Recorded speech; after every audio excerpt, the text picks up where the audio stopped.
bien, je suis content. Même plus que content, je suis heureux ce matin de prêcher, de parler. Il y a peu de prédicateurs qui prêchent plus de 50 ans. Et ce sera ma 53e année que je prêche, plus les années que j'ai prêché avant. Et je suis toujours content d'avoir écouté le conseil de mes aînés, qui étaient avant moi, dont certains sont décédés, et qui m'ont donné en tant que chrétien des conseils d'une grande valeur. Alors je voudrais aujourd'hui voir avec vous une lettre aux Éphésiens en une seule étude. Mais j'ai une question à vous poser avant. Combien de lettres aux Éphésiens y a-t-il dans la parole de Dieu?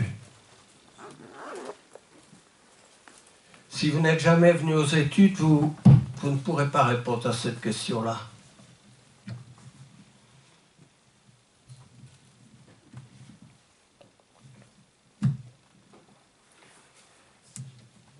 Un, deux ou trois?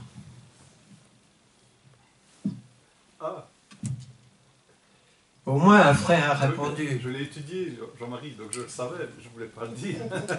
Voilà. Le frère l'a étudié. Qui a une autre réponse ou la même réponse? Eh bien, dans le Nouveau Testament, malgré que tu l'as étudié, il y a 2 lettres aux Éphésiens. Il y en a une seule dans le Nouveau Testament. 2 lettres dans le Nouveau Testament. Où ça? Ah, il y a l'Épître aux Éphésiens. Oui. Et dans l'Apocalypse, il y a une 2e lettre Oui, mais ça fait partie de l'Apocalypse. écrite aux Éphésiens. Les commentaires le disent. D'accord, oui. Comme ça. Parce que la première lettre est écrite de Paul et la 2e lettre est écrite de Christ aux Corinthiens. Alors nous serons dans la 2e lettre, mais qui a 6 versets seulement. Mais laissez-moi vous dire que l'église aux Éphésiens existe parce que Paul, l'apôtre Paul, y a mis du sien. On voit dans Acte 19 les difficultés de l'apostolat de Paul dans la ville d'Éphèse. Et dans le chapitre 18, il rencontrait aussi de grosses difficultés dans la ville d'Athènes et de Corinthe. Là aussi où il est allé pour fonder l'église. Mais on va quand même lire la lettre qui se trouve dans l'Apocalypse au chapitre 2, les 6 premiers versets. Quand tu seras prêt, mon frère, à ton aise. Apocalypse 2, les 6 premiers versets au nom de Jésus. Écrit à l'ange de l'église d'Éphèse. Voici ce que dit celui qui tient les 7 étoiles dans sa main droite, celui qui marche au milieu des 7 chandeliers d'or. Je connais tes œuvres, ton travail et ta persévérance. Je sais que tu ne peux supporter les méchants, que tu as éprouvé ceux qui se disent apôtres et qui ne le sont pas, et que tu les as trouvés menteurs, que tu as de la persévérance, que tu as souffert à cause de mon nom, et que tu ne t'es point lassé. Mais ce que j'ai contre toi, c'est que tu as abandonné ton premier amour. Souviens-toi donc d'où tu es tombé, répands-toi et pratique tes premières œuvres. Sinon, je viendrai à toi et j'ôterai ton chandelier de sa place, à moins que tu ne te repentes. Tu as pourtant ceci, c'est que tu hais les œuvres des Nicolaïtes, œuvres que je hais aussi. Amen. Merci. Eh bien, je disais qu'avant d'aller à Éphèse, l'apôtre Paul est allé à Athènes et à Corinthe. Et c'est beaucoup de difficultés qu'il a rencontrées dans le travail de Christ. Parce qu'il n'y a jamais un travail sans difficulté. Alors, disons d'abord, nous louons Paul pour cela, mais nous louons sa petite équipe qui était avec lui. Jean-Pierre sait bien que, en tant que chanteur, il ne chante pas tout seul. Il y a quelques musiciens, quelques danseuses qui sont autour de lui et qui animent. Il y a les sons d'un tel instrument, d'un autre instrument, d'un troisième instrument qui l'accompagne.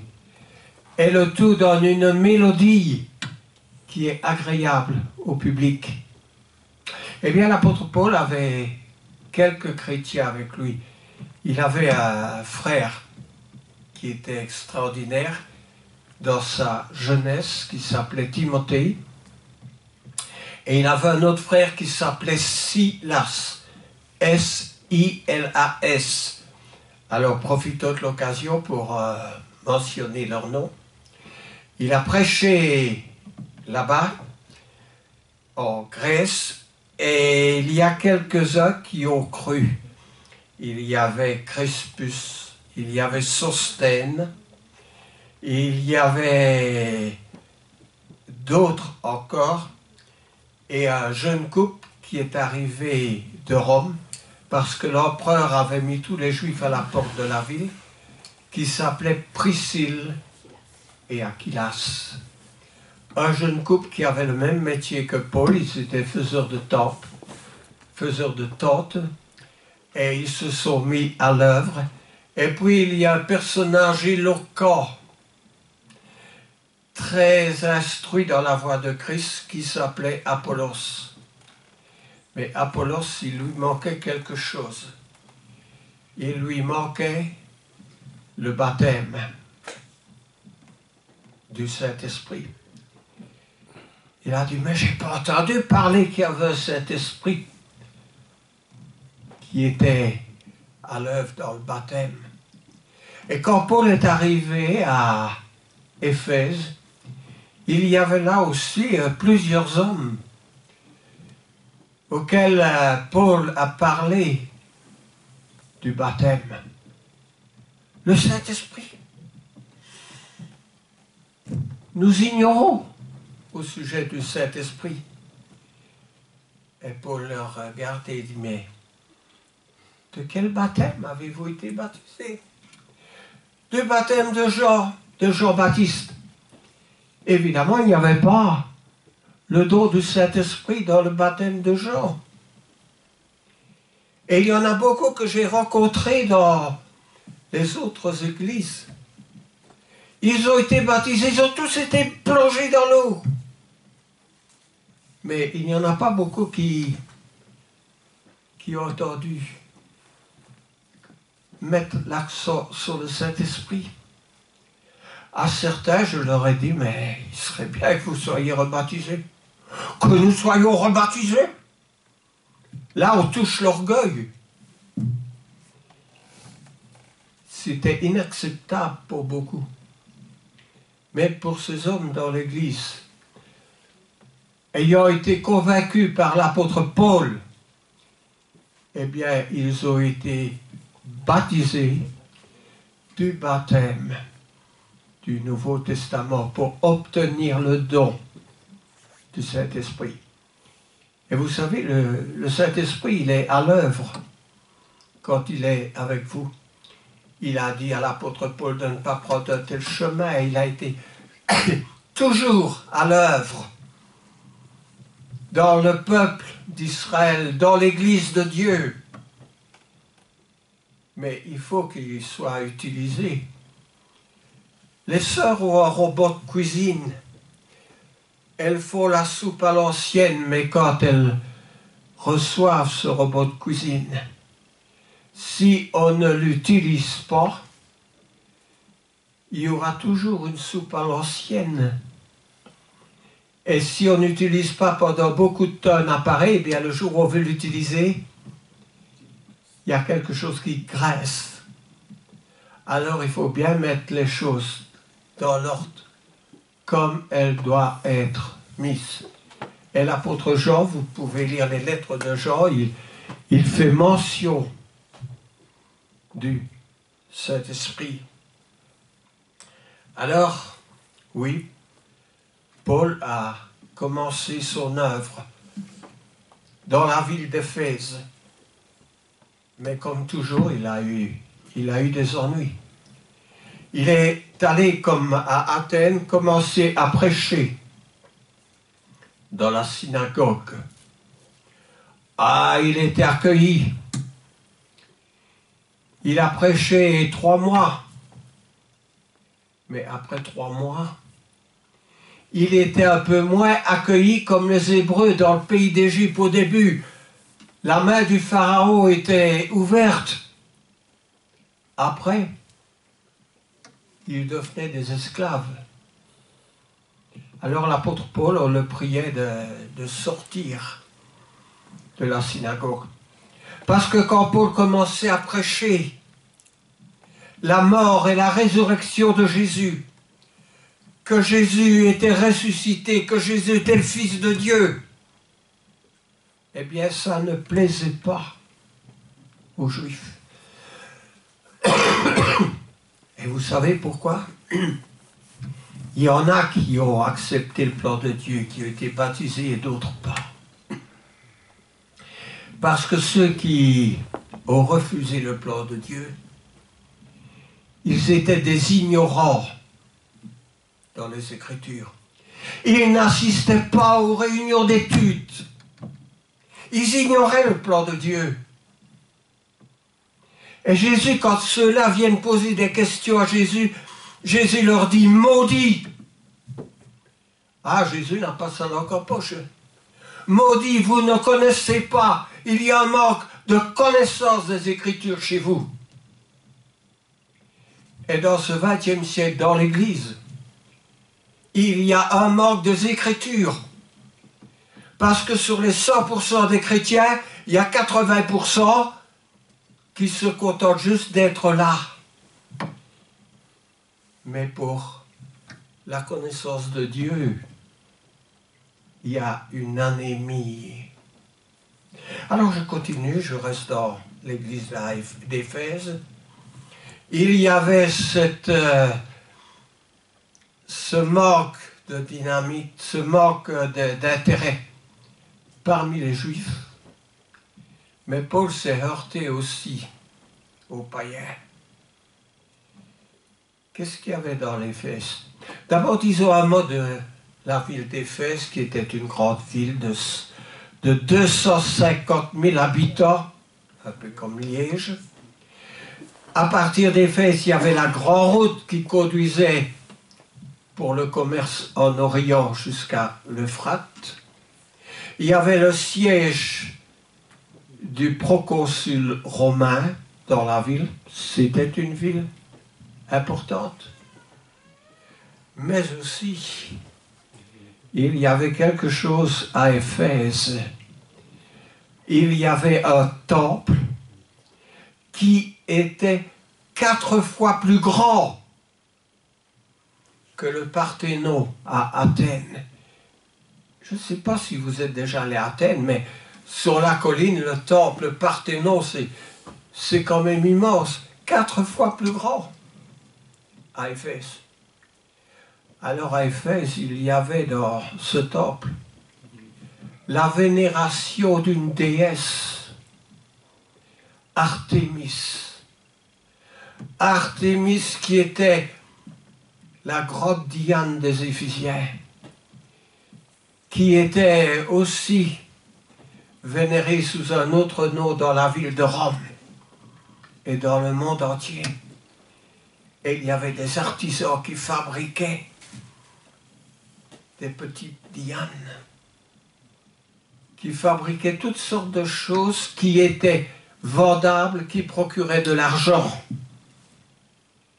Et quand Paul s'est attaqué à ça, c'était pas facile. On aurait pu dire, mais Paul, laisse-les de côté, occupe-toi de ta petite assemblée.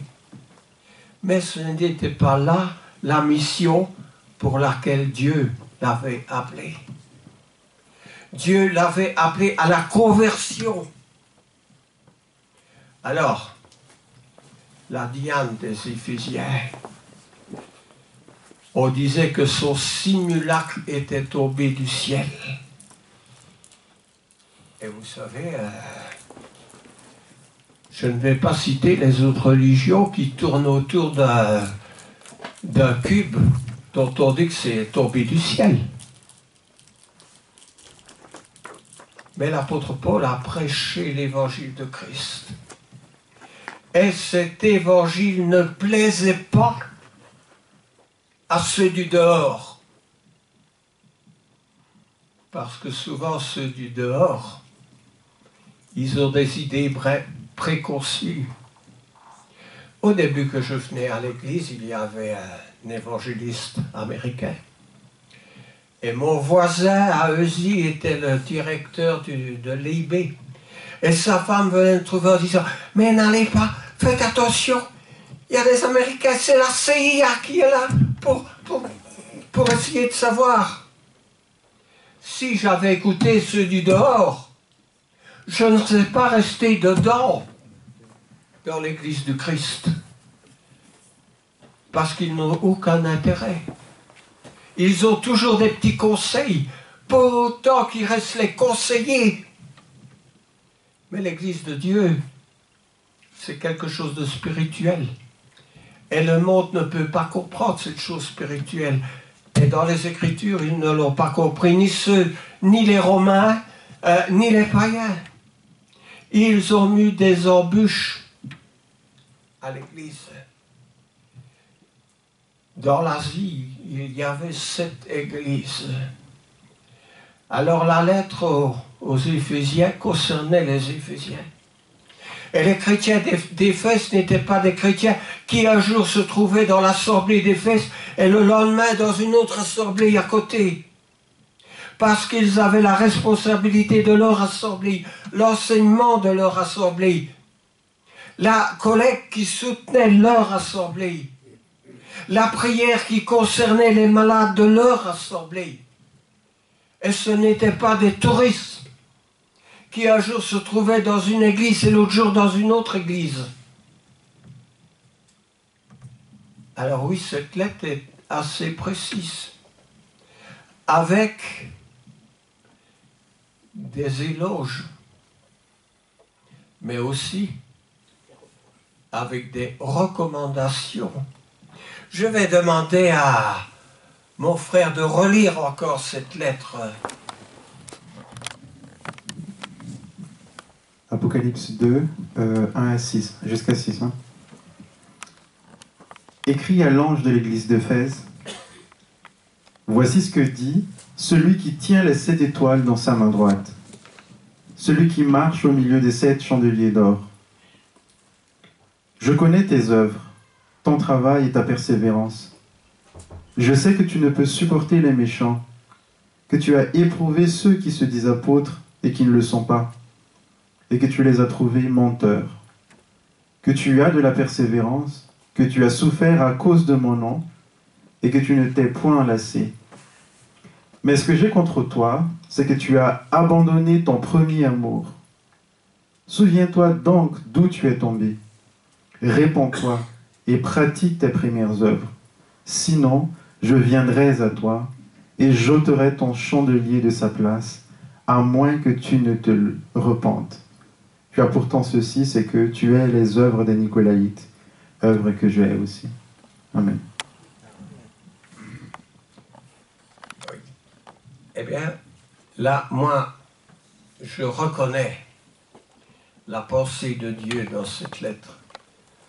Parce que la pensée de Dieu est toujours dirigée vers la repentance. Sinon, je viendrai à toi et j'ôterai ton chandelier de sa place. Alors il dit, alors, écrit à l'ange de l'église d'Éphèse. Qu'est-ce qui veut dire écrit à l'ange? Eh bien, dans toutes les synagogues, il y avait un personnage qui s'appelait le Chélibure, quelque chose, je n'ai pas retenu son nom exactement, mais qui était celui qui dirigeait en quelque sorte spirituellement, qui était un intermédiaire pour prendre soin de l'église, de la synagogue, et cette coutume restait dans l'église. Et cet ange de l'église d'Éphèse était celui qui avait la mission de mettre dans la conscience de chacun ce qu'il devait être communiqué. Alors, l'ange à l'église d'Éphèse, il transmet le message de Christ avec quelques louanges d'abord, parce que quand même, l'église d'Éphèse était une église qui méritait des louanges. Quand je reprends, mon frère, dans la prédication dans les 6 premiers versets que tu viens de lire dans l'Apocalypse, alors là, il dit à l'église d'Éphèse, laisse-moi trouver au chapitre, voilà, je connais tes œuvres, ton travail et ta persévérance. Il ne faut pas croire que Christ ignore ce qui se passe ici. Quels sont ceux qui sont à l'heure et présents pour les études, pour la marche de l'Assemblée? Il connaît cela, je connais tes œuvres, je connais ton travail, dit-il. Mais voici ce que dit celui qui tient les 7 étoiles dans sa main droite, parce que Jésus a aussi quelque chose à dire. Si l'évangéliste, qui est un relais, un prédicateur, n'est pas pris en considération, encore que lorsqu'il prêche, il transmet le message du Christ. Le Christ, lui, n'a pas sa langue de bois. Et si on n'écoute pas ici ce qui est dit, Christ nous attend à l'entrée du paradis. Et il va sélectionner ceux qui vont entrer et ceux qui vont être mis de côté. Je sais qu'aucun de nous ne voudrions être mis de côté. Mais il faut quand même prendre conscience que lorsque nous allons être au ciel, c'est pour quoi faire. Si on n'a pas l'habitude de venir chanter, de venir prier, d'être au service de Christ,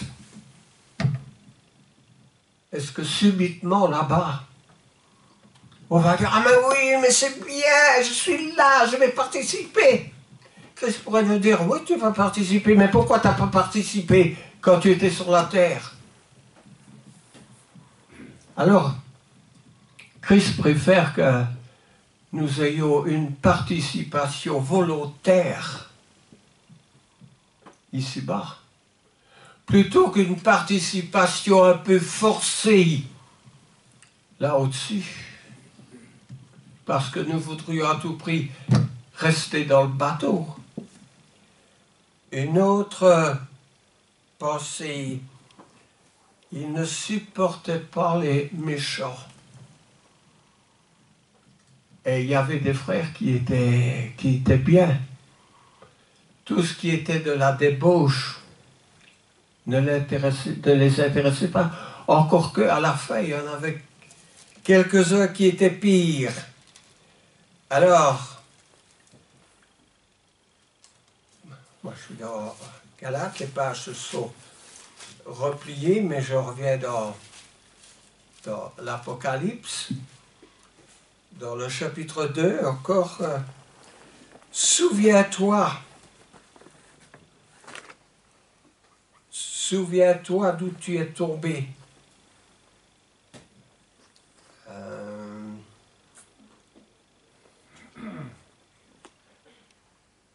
Attendez. Mais je vais prendre au verset 4.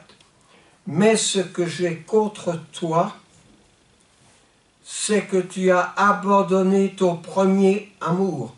Souviens-toi d'où tu es tombé. Tu as abandonné ton premier amour.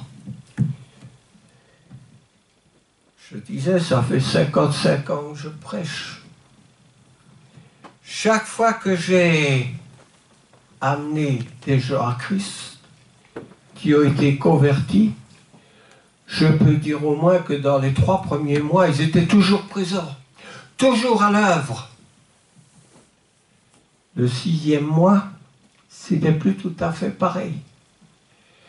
Et après 1 an ou 2, il fallait leur dire, mais sœur, frère, pourquoi tu ne viens pas aux études? Pourquoi tu ne fais pas un effort comme les autres d'arriver 15 minutes plus tôt? Ou d'être là quand tu peux être là? Et à ceux-là, vous pouviez leur demander quelque chose de la Bible. Vous pouviez leur demander, mais qui est les Thessaloniciens? Qui a écrit l'épître aux Thessaloniciens? Ils ne pouvaient pas vous répondre. Parce qu'ils n'étaient pas jamais présents aux études. Mais ce sont ceux-là qui ont abandonné leur premier amour. Parce qu'au début de la conversion, ils étaient toujours présents. Ils étaient toujours actifs. Ce qui n'était plus le cas après. Repens-toi et pratique tes premières œuvres. Sinon, je viendrai à toi, j'ôterai ton chandelier de sa place, à moins que tu te repentes. Autrement dit, si tu ne fais pas comme tu faisais au début, ça ne va pas aller pour toi. Tu as pourtant ceci, c'est que tu hais les œuvres des Nicolaïtes, que je hais aussi. Alors, les Nicolaïtes, ils vont en entendre parler. Toute l'Église de Rome, d'Asie, va entendre parler des Nicolaïtes. Les Nicolaïtes, parce que c'est un peu comme les gnostiques, n'est-ce pas? À force de ne jamais étudier les Écritures, à force de ne jamais être présents comme ils le devaient dans l'Église, ils sont partis dans d'autres courants, qui étaient des courants bibliques quand même, mais j'ai relevé ici, encore bien que j'ai un bouton sur mon ordinateur qui, à la réponse du mot demandé, au mot Nicolaïte, il me donne 6 feuilles avec toutes les caractéristiques et les prédications des Nicolaïtes. Alors j'ai une petite phrase que j'ai soulignée. Oh, je ne vais pas lire les 10 ou 12 feuilles que j'ai tirées, mais une petite phrase ici. Cela parle d'un groupe tenant la doctrine de Balaam. Et il est dit ça dans les Écritures. Qui enseigne à Israël à pécher en mangeant de la nourriture sacrifiée aux idoles et en commettant l'immoralité sexuelle. Clément d'Alexandrie dit, ils se sont abandonnés au plaisir comme des chèvres, menant une vie d'auto-intelligence. Leur enseignement a perverti la grâce et remplacé la liberté. Ça, c'est l'enseignement de Balak, de Balaam à Balak. Un enseignement qui était un peu neutre, mais qui les conduisait en parallèle de la parole à faire d'autres choses que l'Évangile leur recommandait de faire. En Nombre 25, dans l'Ancien Testament, Israël était installé à Sittim. Le peuple commença alors à se livrer à la débauche avec les femmes moabites. La débauche était dans l'enseignement des Nicolaïtes. Ce sont justement elles, sur le conseil de Balaam, qui ont entraîné les Israélites à commettre l'infidélité envers l'Éternel. Alors un fléau a éclaté, parce que Dieu leur a envoyé un fléau. Peut-être on ne connaît pas bien ça. On dit, c'est l'Ancien Testament, mais foutez-moi la paix avec l'Ancien Testament. Nous sommes sous le Nouveau, je préfère l'Évangile. Oui, mais Paul dit que toutes ces choses ont été écrites pour nous, pour notre instruction. Et si nous ne le savons pas, il y a grande chance que l'Église va être entraînée vers ces mêmes pratiques. Parce qu'au-delà de la ligne rouge dans laquelle se trouve l'Église, de l'autre côté de la ligne, c'est le monde, avec tout son cortège, toutes ses œuvres, la débauche, la violence, tout ce que vous pouvez trouver, la pornographie, la pédophilie, toutes ces choses se trouvent de l'autre côté. Et c'est ce qui est arrivé à une grande partie des chrétiens dans l'Église même. Parce que dans l'Église, les gens du monde entrent dans l'Église.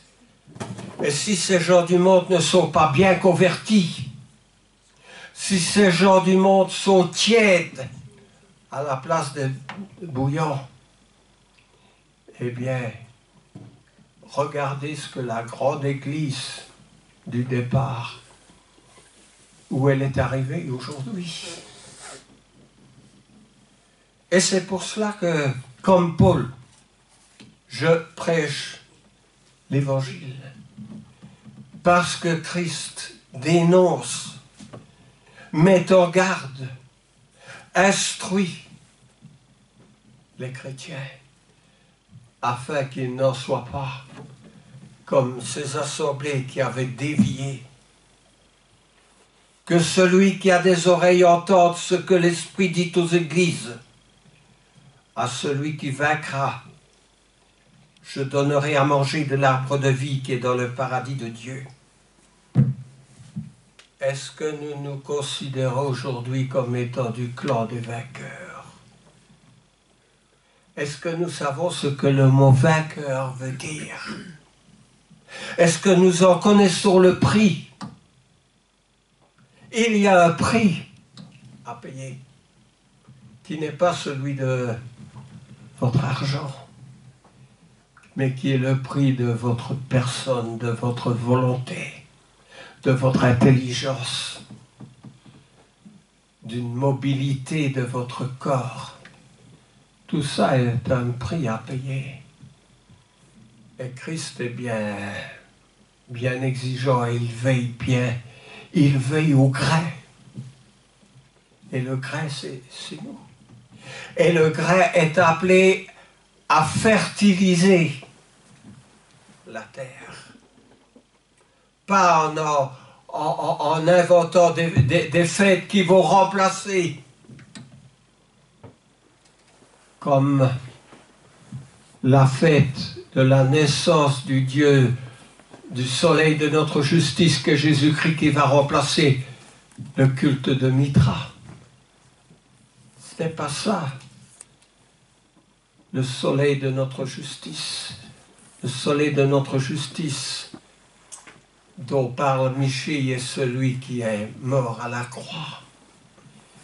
Le soleil qui nous, par sa lumière, nous met en garde et nous éclaire pour sortir des ténèbres. Et il y a deux chemins. Il y a qui est très large, mais qui mène à la perdition. Et il y a un chemin étroit, tortueux peut-être, mais qui est appelé le bon chemin, celui qui mène au paradis, au ciel.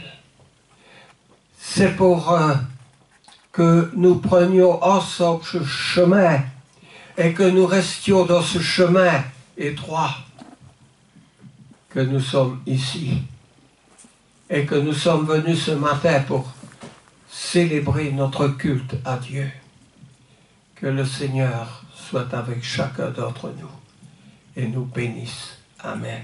Amen. Et merci Victoire, si même aujourd'hui.